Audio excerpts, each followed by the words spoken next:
예, 우리 한 번 더 인사하겠습니다. 사랑하며 삽시다. 우리 같이 인사하겠습니다. 예, 우리 마지막으로 인사하겠습니다. 기도하며 삽시다. 우리 같이 인사하겠습니다. 우리의 신앙이 시간이 흐르다 보면은 자꾸 추상적이 되고 관념적이 되고 단순한 습관적이 되는 경향이 있습니다. 이제 그러다가 나타나는 현상은 첫사랑을 잃어버리게 되는 거죠.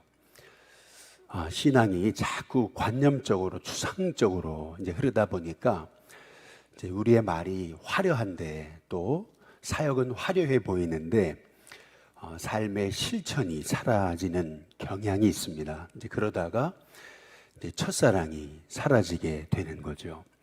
그래서 우리의 신앙이 관념적으로 추상적으로 이렇게 흐르지 않기 위해서 단순한 그냥 해오던 방식으로 어떤 습관적으로 흐르지 않게 하려면은 끊임없이 그 하나님이 주신 그 말씀의 의미를 새겨보고 또 그 말씀을 우리가 하나하나 구체적으로 작은 것이라도 삶에 실천하려고 애쓰는 그러한 노력이 필요한 것입니다.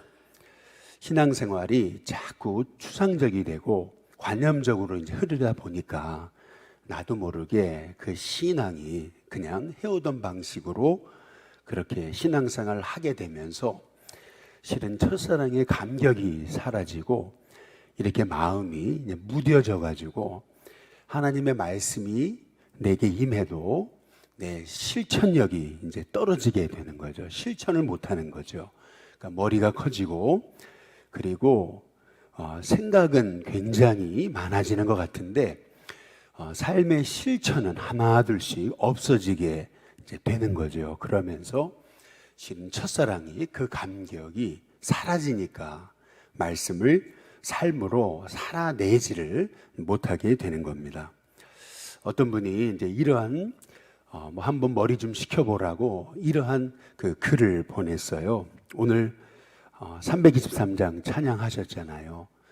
이런 찬송을 이제 애송 찬송이다 이제 해서 가오리의 애송 찬송, 그래서 부름받아 나서니 몸 어디든지 가오리다.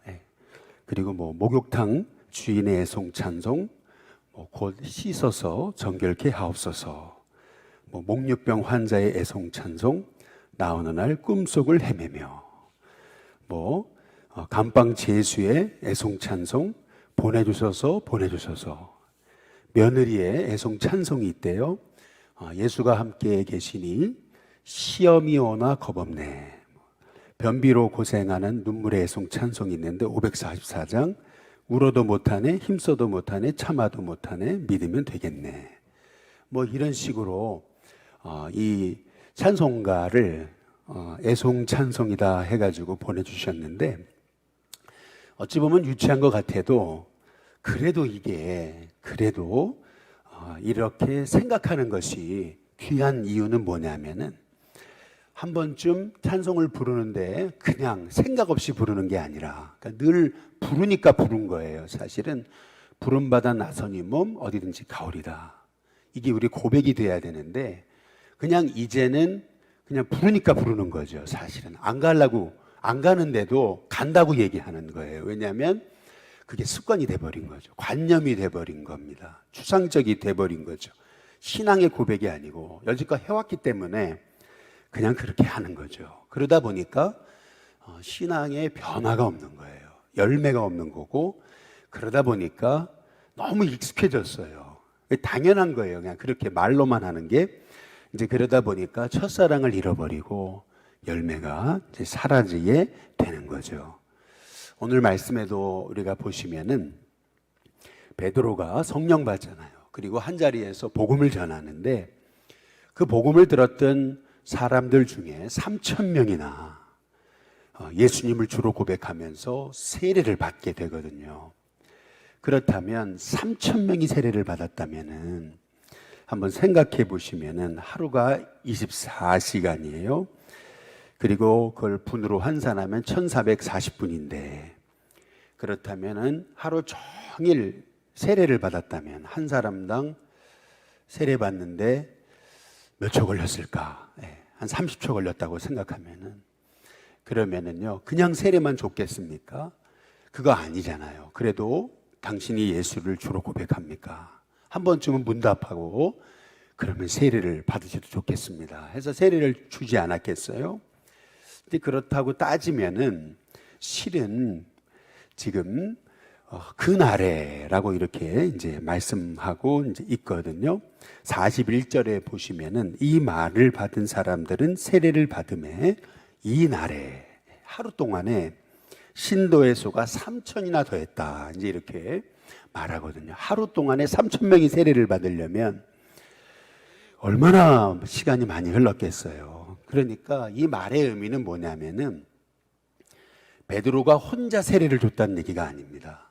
최소한 아무리 최소한 생각해봐도 12명의 사도가 함께 3천 명에게 세례를 줬다라고 하는 것을 의미하고 있는 거죠. 그것도 어디에서 줬을까 생각해 보면은 세례를 주려면 뭐 우리처럼 이렇게 머리에다가 물 뿌리는 게 아니고 침례잖아요. 이제 그렇다고 본다면은 어디서 줬을까? 아무리 생각을 해봐도 그들이 예루살렘 지척에 그 감람산 지척에 있었던 실로암 목가였을까? 아니면은 베데스다 연못이었을까?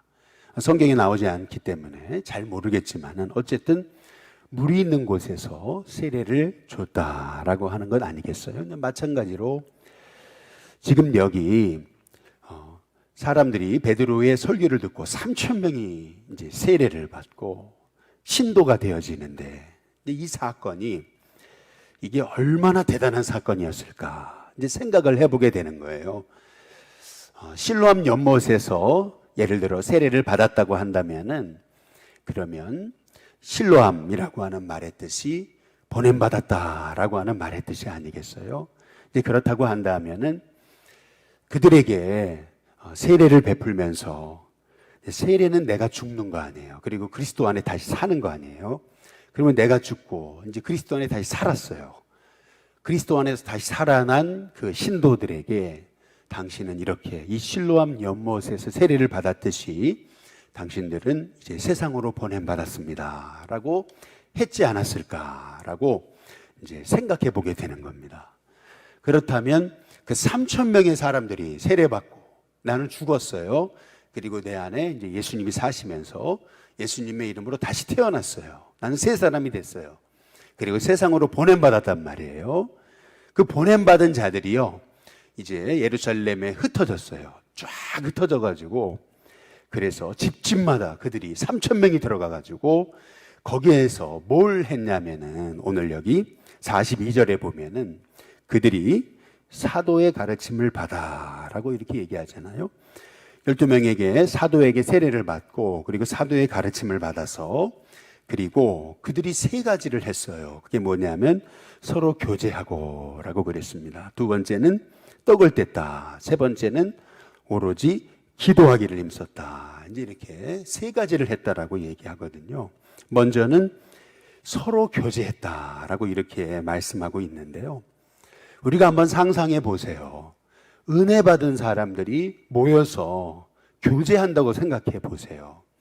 그렇다고 본다면 그 교제가 얼마나 대단했겠습니까? 지난번에 우리 교회 신천 임원분들, 우리 권사님, 또 시무 권사님, 또 원로 집사님, 시무 집사님들 면담을 하는데 한 3주 걸쳐서 계속 지금 면담하고 있거든요. 지난주까지, 지난 1월 1일까지 면담을 했어요. 속회 힐링데이트 끝나고 잠시 또 면담을 하고 그 전주도 면담을 하고 또 그 전주도 면담을 하고 이제 그랬었는데 만나 뵈니까 이제 한 분이 이제 이러는 거죠. 한번 말씀드렸지만 일신교회 와서 한 달간 머리가 아팠는데 한 달간 그렇게 머리가 찢어지도록 아팠는데 그 고비를 넘기고 나니까 지금은 너무 행복하고 머리 아픈 것도 사라지고 그랬다고. 어떤 분은 또 아들이 죽고 너무나 상심했는데 일신교회 와서 너무나 많은 위로를 받았다고 이제 그러면서 막 우시면서 이제 얘기들을 하셔요.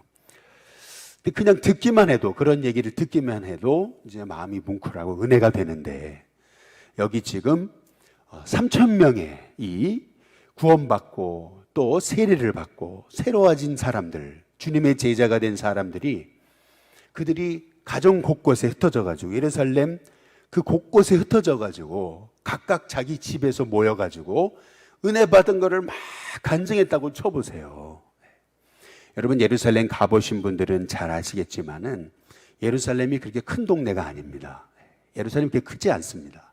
그렇다면 3천 명이 흩어져 가지고 거기에서 막 가정마다 은혜 받아 가지고 막 만나는 사람에게 내가 이렇게 은혜 받았고, 내가 이렇게 성령 체험했고, 내 삶이 이렇게 주님을 경험했다고 이제 그렇게 고백했다고 생각해 보시면은 그 예루살렘이라는 도시가 얼마나 정말 떠들썩하게 됐느냐라고 하는 얘기입니다. 뿐만 아니라 서로 교제하고 떡을 뗐다라고 이렇게 얘기하는데, 사도행전에서 떡을 뗐다라고 하는 말의 의미는 단순히 음식을 먹었다는 의미가 아닙니다. 왜냐하면은 여기 사도행전 2장의 46절의 끝에 부분에 보면은 떡을 떼며 기쁨과 순전한 마음으로 음식을 먹고 이렇게 얘기하고 있어요. 그러니까 음식을 먹은 것과 떡을 뗀 것을 구분하고 있습니다. 음식을 먹었다는 것은 밥을 먹었다는 얘기고, 떡을 뗐다라고 하는 말의 의미는 뭐냐면은 성찬식을 했다라는 의미입니다. 그런데 여기서 떡을 뗐다라고 하는 말의 의미는, 본래적인 헬라어의 의미는 찢었다라고 하는 의미가 있는 거예요. 다시 말해서 우리는 성찬식을 생각하면은 이게 그냥 관념적이고 추상적이죠. 그러나 제자들에게 있어서 성찬식은 어떤 거냐면은, 제자들은 예수님의 죽으심을 봤잖아요. 그리고 부활하심을 봤잖아요. 그리고 승천하시는 것을 봤잖아요. 그래서 제자들에게 있어서 성찬식은 뭐냐면은 단순한 관념적인 게 아니에요. 제자들에게 성찬식은 뭐냐면 실제인 거예요. 떡을 뗐다, 떡을 찢었다라고 하는 말의 의미는 뭐냐면은 예수님의 몸이 찢겨졌다라는 것을 의미하는 거예요. 그래서 제자들은 떡을 떼면서 예수님의 몸이 찢겨지는 것을 그들은 실제 경험하게 된 거죠. 마찬가지로 예수님이 십자가에서 자신의 몸이 찢겨지면서까지 우리의 죄를 용서하신 거, 그것을 제자들은, 초대교회는 모일 때마다, 만날 때마다 성찬식을 했던 거예요. 우리는 특별한 절기에만 성찬식을 하지만은 초대교회는 만나기만 하면, 모이기만 하면 성찬식을 한 겁니다. 그러면서 끊임없이 예수님의 죽으심을, 예수님의 부활하심을, 승천하심을, 그리고 다시 오심을 기억하면서 그들은 철저히 성찬식을 통해 자기가 죽고 그리고 내 안에 살아계신 그 예수님을 고백했던 것을 볼 수가 있는 거죠. 그러니까 달리 말해서 그들은 성령 받고 예루살렘에 흩어져 가지고 교제하면서 막 은혜가 충만했지만, 그것이 단지 감정적인 은혜 충만이라기보다는 끊임없이 예수님을 생각하는, 예수님의 십자가 앞에 자기 자신을 굴복시키고 그리고 그분의 뜻을 따르려고 그렇게 애쓰고 몸부림치고 고백했던 것을 볼 수가 있는 거죠. 그래서 그 예수님, 날 위해 죽으신 예수님, 그분을 위해 살고자 그분을 붙잡고 그들이 했던 일이 뭐냐면은 42절 끝에 부분에 보니까 오로지 기도하기를 힘썼다라고 말하고 있는 거죠. 그들의 기도는 단순한 기도가 아니고, 이제는 주님을 위해 살게 해달라고. 은혜 받았잖아요. 은혜 받은 걸 교제하고, 그리고 교제하면서 떡을 떼고, 그리고 예수님을 생각하면서, 그러면서 이제 주님 위해 살겠습니다. 내가 주님의 제자가 되겠습니다. 내가 주를 위해 인생 드리겠습니다. 그것을 위해서 그들이 오로지 기도하기 시작했던 거죠.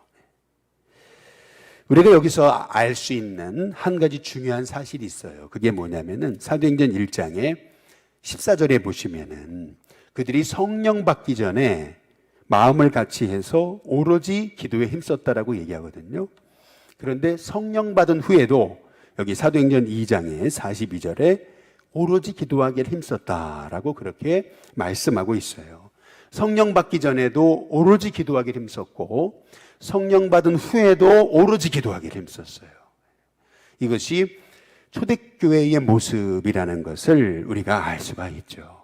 그런데 우리가 여기서 또 한 가지 알 수 있는 것은 뭐냐면은 마가다락방에서 120명이 오로지 기도하잖아요. 그때 그 120명은 굉장히 작아 보였잖아요. 그런데 이제 성령 받고 그들이 세례 받고 그리고 나서 그 한 자리에 3,000명이 제자가 되고 신도가 됐잖아요. 그리고 나서 3,120명이 예루살렘에 흩어져 가지고 모일 때마다 그들이 교제하면서 예수님 기억하고 기도하기 시작했다고 생각해 보세요. 3,000명이 흩어져 가지고 집집마다 모일 때마다 기도하고 집집마다 흩어져 가지고 합심하여서 기도했다고 한번 생각해 보세요.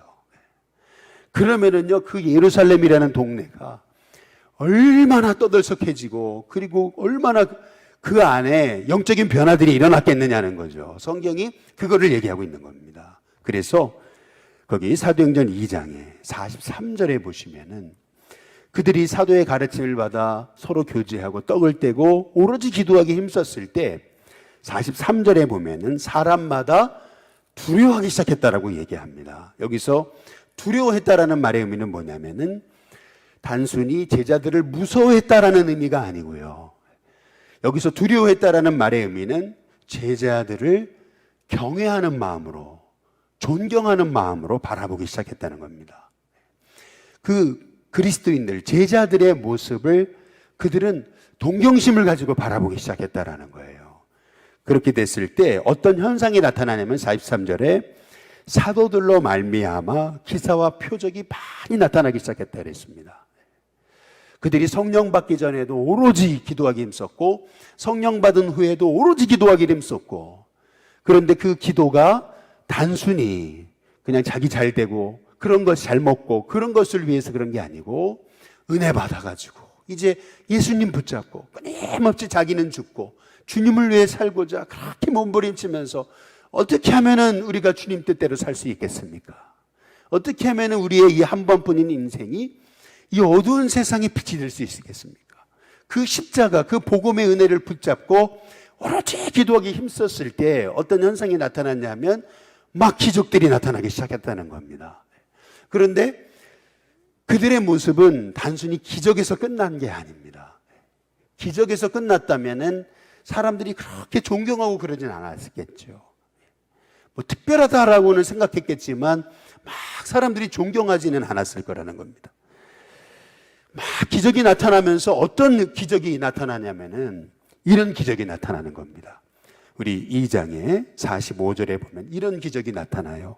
또 재산과 소유를 팔아 각 사람의 필요를 따라 나눠주기 시작했다. 이렇게 말하고 있어요. 사람에게 있어서 먹고 사는 문제가 얼마나 중요하고 또 돈이 얼마나 귀합니까? 재산이 얼마나 귀하고 내 집, 내 땅이 얼마나 귀합니까? 그거를 내려놓는다는 것은 이것은 엄청난 성령의 은혜가 없이는 참 힘든 거죠. 그런데 이들이 은혜 받고 그리고 어떻게 하면 주님을 위해 살아갈까 고백하면서 성령이 임해가지고 그래서 내 한 번뿐인 인생에 어떻게 하면은 주님을 드러낼 수 있을까? 그들이 은혜 받기 시작하니까 어떤 현상이 나타나냐면 그들이 그렇게 이것밖에 없다고 생각했던 늘 돈만 붙잡고 살아가던 인생조차도 그들의 그 물질을 주님을 위해 내어놓기 시작하고 나눠주기 시작하고 베풀기 시작했다라는 거죠. 사실은 이렇게 초대교회가 사람들에게 있어서 존경심, 경외심, 공경심 그런 마음을 갖게 했던 이유 중에 하나는 단순히 그들이 기도만 열심히 해서 그렇지는 않다는 거예요. 그들 안에 삶의 변화가 일어나기 시작하면서 사람들이 제자들을 아주 높이 보는 그런 은혜가 있게 됐다라고 하는 얘기입니다. 그래서 그들이 이게 성령의 은혜가 임하고 변화가 시작되고 그리고 성령께서 그들을 새 술에 취하게 하시니까 성령의 술에 취하게 하시니까 그러니까 그들이 어떻게 되냐면은 46절에 날마다 마음을 같이 해서 그랬습니다. 마음이 하나가 되는 게 그게 사실 성령의 역사죠. 이게 기적입니다. 마음이 하나가 되고 그리고 성전에 모이기를 힘썼다라고 그렇게 말합니다. 다들 자기 시간 바쁘고 할 일 많고 다들 분주한 게 인생이잖아요. 뭐 초대교회라고 그들이 한가했겠습니까? 그런데 끊임없이 모이기를 힘썼다라고 성경이 말해요. 그러면서 또 집에서는 떡을 떼고 그리고 성찬식을 했다는 얘기죠. 기쁨과 순전한 마음으로 음식을 먹고 서로 그렇게 음식을 해서 나눠 먹고 그러면서 47절에 하나님을 찬미했다라고 그렇게 말하고 있어요. 3,000명이 넘는 사람들이 그 예루살렘 곳곳에 흩어져 가지고 그들이 만날 때마다 찬송하고 서로 나눠 먹고 그리고 은혜를 나누고 그리고 서로 나눠주고 그러면서 막 하나님의 은혜에 붙잡혀서 살아가는데 아픈 사람이 있으면은 그들을 위해 기도하니까 병이 낫고 막 이런 역사가 일어나기 시작하니까요. 47절에 이렇게 얘기하죠. 온 백성에게 칭송을 받습니다. 사람들이 막 그들을 칭찬하기 시작하죠.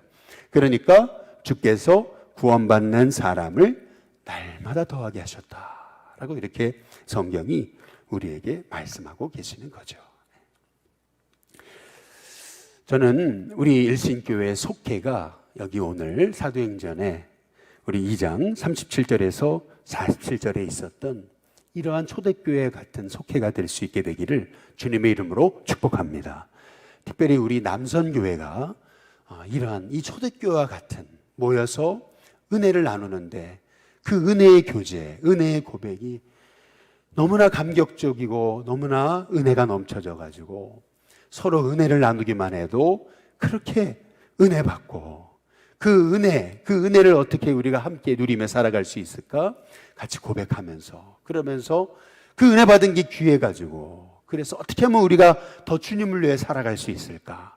그렇게 고백하는 모이기를 힘쓰고 모여가지고 또 선한 일을 감당하고 또 총 남선교회 그 이름대로 선교와 전도에 힘쓰고 어떻게 하면은 우리 남선교회가 어떻게 하면은 이 지역을 섬기고 또 어떻게 하면은 우리가 이렇게 후원하는 선교지를 섬기고 어떻게 하면은 선한 일을 감당할 수 있을까? 끊임없이 모여가지고 말이죠. 같이 서로의 지갑을 열어가지고 그래서 어떻게 하면은 그 어려움 당한 영혼을 섬겨볼 수 있을까? 도와줄 수 있을까? 그렇게 서로 같이 모일 때마다 주님이 기뻐하시는 그 선한 일을 우리가 감당할 수 있을까? 늘 그것을 같이 나누고 그렇게 해서 우리 남선교회가 성령으로 정말 성령님이 이끌어 가시는 그런 공동체, 성령님으로 새롭게 되는 그런 공동체가 되기 위해서 힘쓰고 애쓰는 저는 그런 우리 일신교회, 우리 남선교회 될 수 있게 되기를 주님의 이름으로 축복합니다. 그래서 오늘 여기 말씀에서 우리가 기억해야 되는 것은 우리의 신앙이라는 것이 너무나 이렇게 추상적이고 관념적이고 해왔던 방식으로 그냥 아무 생각 없이 그냥 의미를 부여하지 않고 그냥 말씀이니까 들어온 거니까 이제 우리가 이렇게 치부하고 이거를 내 삶에 적용하려고 하지 않는 거예요. 이거를 내 삶에 하나라도 적용하려고 애쓰고 이 말씀대로 살려고 몸부림을 쳐야 되는데 그게 안 되니까 시간이 흐를수록 우리의 신앙이 굳어지는 거예요. 우리의 신앙이 그냥 습관적으로 그냥 관념적으로 흐르게 되고 변화가 없고 열매가 없고 입은 무성한데 그런데 열매가 없는 그러한 무화과나무와 같은 열매 없는 무화과나무와 같은 그러한 신앙생활이 이제 되고 말아지는 거죠.